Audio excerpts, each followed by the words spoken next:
Yo, it's Miss Power with the final review for the fall semester of 2022 on Module 4. So let's do it. This is the test we just took. I think this is the freshest in people's minds, and it's also the shortest review, so hopefully all those things are exciting to you. Let's go.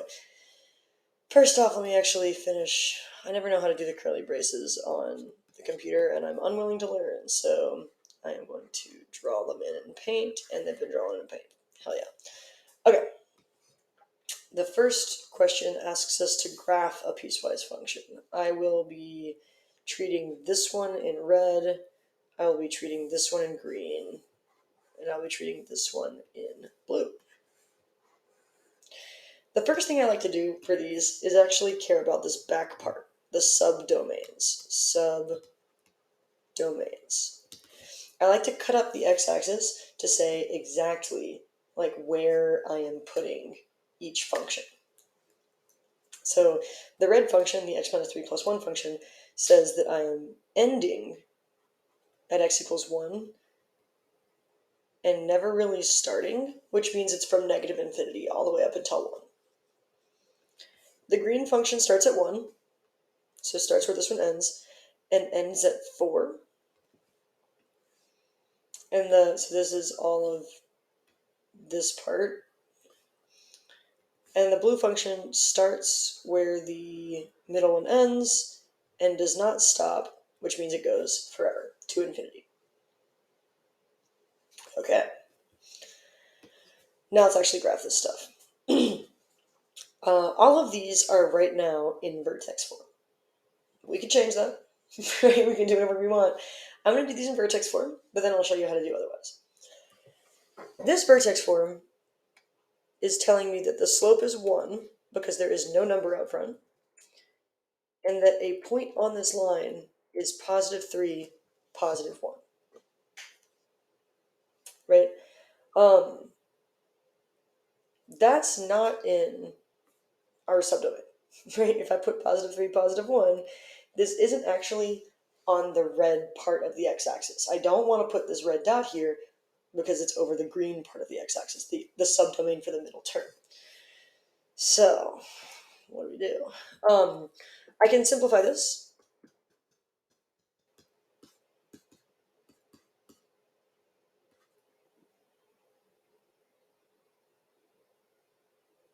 Whoa.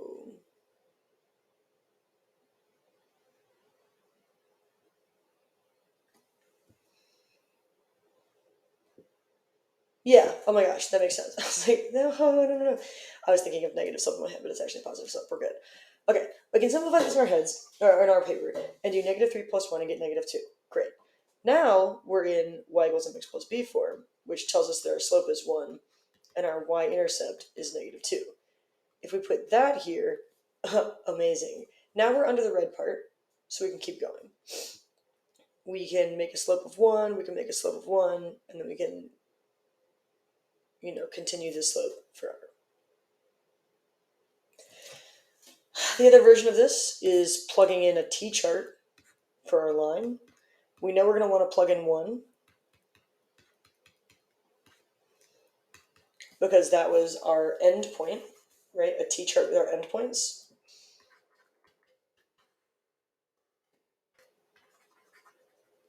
Definitely use endpoints. Then we really only need one other point. I'm going to plug in 0, get negative 2, graph these 2 points, and then draw just like a really straight line. Let's do the blue one next, the green one last.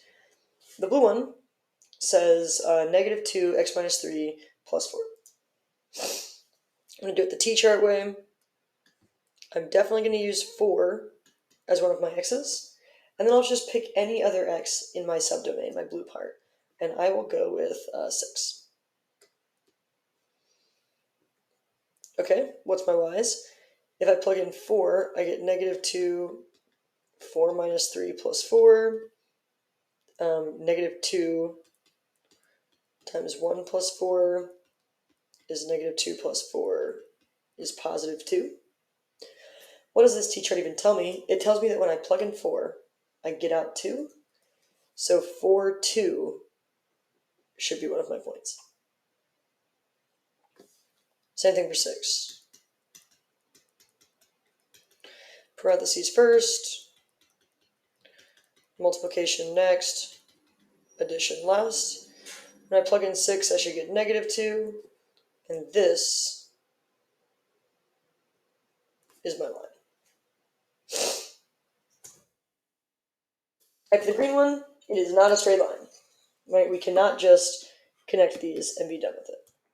That's not it, right? Because we've got this squared, it's a quadratic.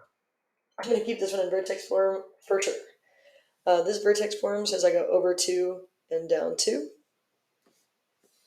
Right? This tells me the vertex is 2, -2. And then there's no modifier up front, there's no stretch. So we go over 1 and up 1, thank gosh. Over 1, up 1. Over 2, up 4, thank gosh. Right, we probably got this right. Nice. And that is my line, my curve. If these don't connect, if the red, green, and blue line don't match up exactly, that's actually also fine. They don't always match up. But then we have to care which one's an open circle and which one's a closed circle. Because they match up, it doesn't really matter. But the green one would be open circles, and the red and the blue would be closed circles if we look at the less than or equal to, or just less than signs. All right, given the following graphs, wow, write the piecewise function. Let's do red, green, blue again. First off, the red covers up this part of the x-axis, right? It starts at -2, it ends at 0. The green part takes up this part of the x-axis, and the blue one goes until x equals 4. Again, like this is the part of the x-axis that the blue function is like sitting on or above. This is the part of the x-axis that the green function is sitting on or above, and this is the part of the x-axis that the red function is sitting on or above. I think this function is x plus 2 because it has a slope of 1, up 1 over 1, or up 2 over 2, where 2 over 2 simplifies to 1. And it's got a y-intercept 2. So I've chosen to do it in y equals mx plus b form, x plus 2. Same thing for the green one, I think it's 2, because my slope is 0, which means I don't write the mx part at all, and then the y-intercept is 2.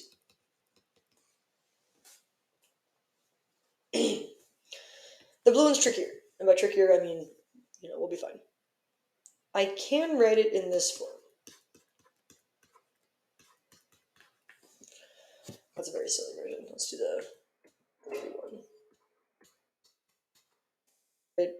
I can write it in this form when I say I've got a point 3, 0, and I know that my slope is -2, because I went down 2 and over 1. And then I can just write that, to be honest. I'm not going to put the plus 0 because it's not doing anything for me. So this is perfectly acceptable. Picking other points to use here, like we could have used 2 and 2, we could have used 4 and -2. Anything you put that's the right answer, I'll notice. Or we could have said, all right, pretend this graph kept going up here. If we went over 2 and up 2, now we're at x equals 4. And if we went over 2 more and up 2 more, sorry, y equals 4, now we're at y equals 6. So we could have said this is -2x plus 6, because we know if this kept going, we would have eventually hit 6, right? That's fine too.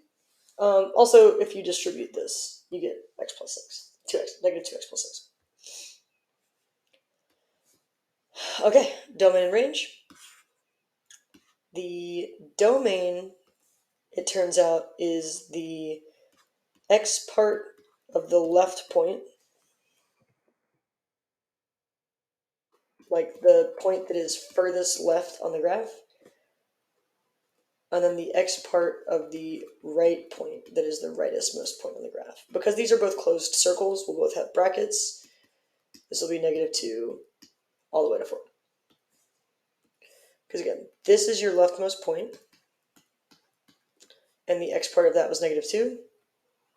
This is the rightmost point, and the x part of that was 4. For the range, that is the y coordinate of the bottommost point and the y coordinate of the topmost point. Again, these are all closed circles, so they're actually going to be brackets. 4, -2 is not only the point that's furthest to the right, it's also the point that's like got the lowest y value, the bottom point. So we would want to start the range at -2 because of this value. And then all of these points are actually kind of tied for the topmost point, right?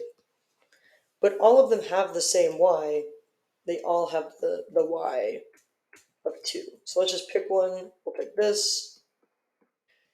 It's tied for the top, that's best, or good enough. And we see its y value is 2. So that's how I find my domain and my range.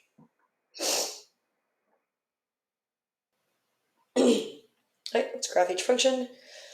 Now we're moving on to absolute value stuff. This,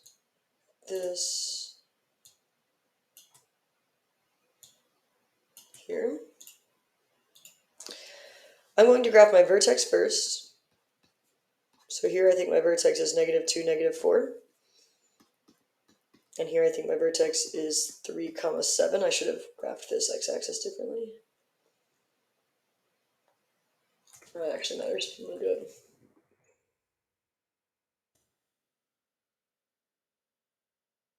Let's put this way down here because we're about to have to go up 7, right? Okay. These two numbers tell me that -2, -4 is my vertex. These two numbers tell me that 3, 7 is my vertex. So let's graph those. -2, -4 goes here. 3, 7 is here. That's true. And then the next part of my absolute value stuff is using this to find the rest of my points. If the slope is +3, that means we're going to go over 1, up 3 on both sides. And this is not a parabola. It is a straight line.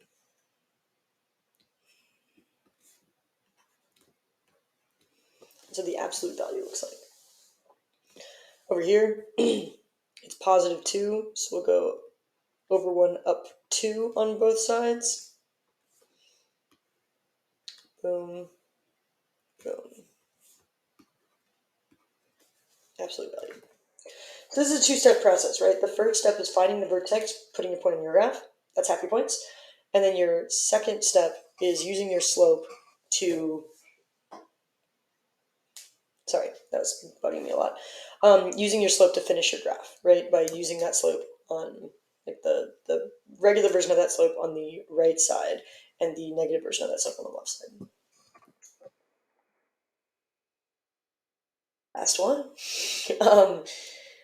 Okay, find the inverse of the following functions, graph the original, and graph the inverse. Okay, so let's split this up. It goes here.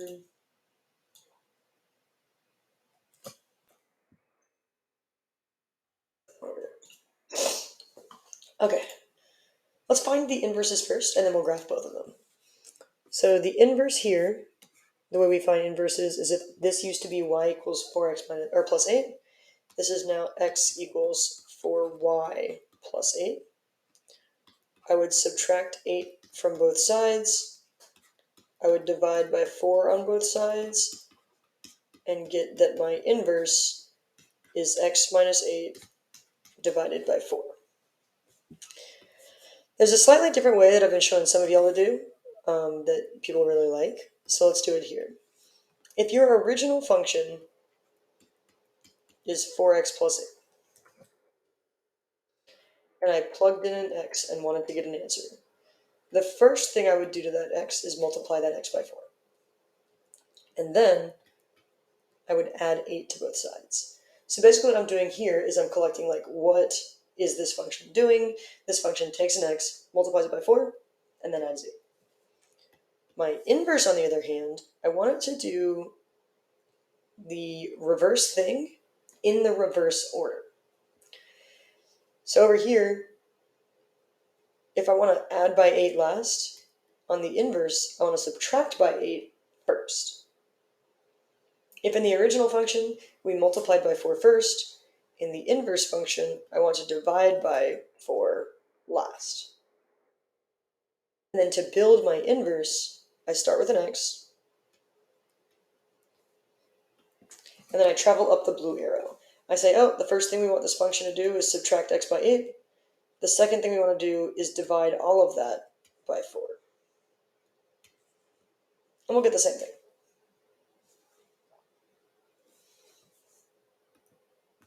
All right, let's begin. You can either switch the x's and the y's and add 2 to both sides and multiply both sides by 5.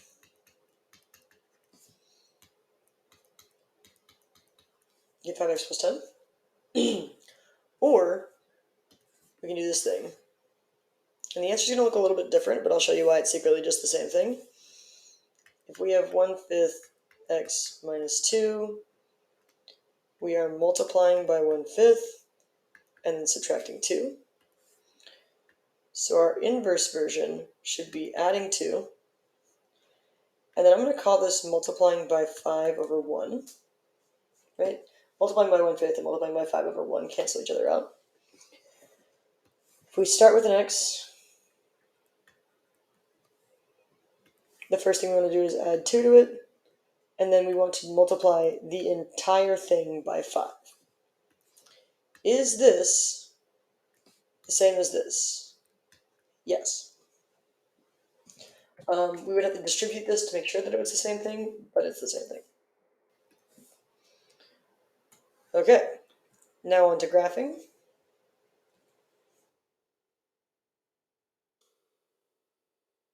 Here we go. Here we go. I'm going to graph the originals first, and then I'll graph the inverses. This one is 4x plus 8, so we go up by 8. 1, 2, 3, 4, 5, 6, 7, 8. And then we do a slope of 4. Slopes of 4 are either up 1 or over 4. Oh no, we ran out of graph. Or to the left by 4, and sorry, the left by 1 and down by 4, which will be a little bit easier to fit on the graph.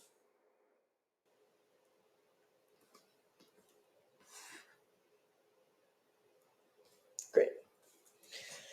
Now, I can do one of two things. I can just do the same thing I just did, which is look at this equation and graph it.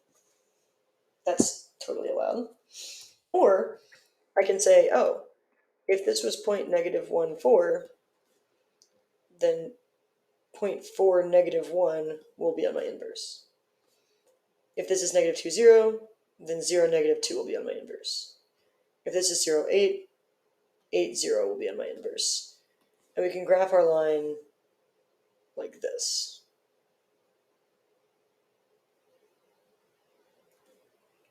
Whoop, whoop. Right, we can graph it the way we did on the very last question, on the very last test, which was taking a point on your function and then inverting it gives you the inverse. So what I'm going to do over here, just in the interest of time, is I'm going to take the easier function to graph that one, and then invert it. So here, -2 is my y-intercept. I go up 1 over 5 and down 1 over 5 in order to graph it.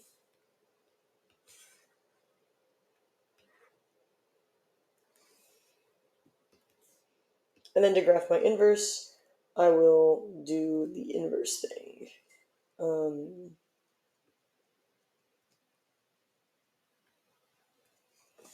Right, I just took all of these points.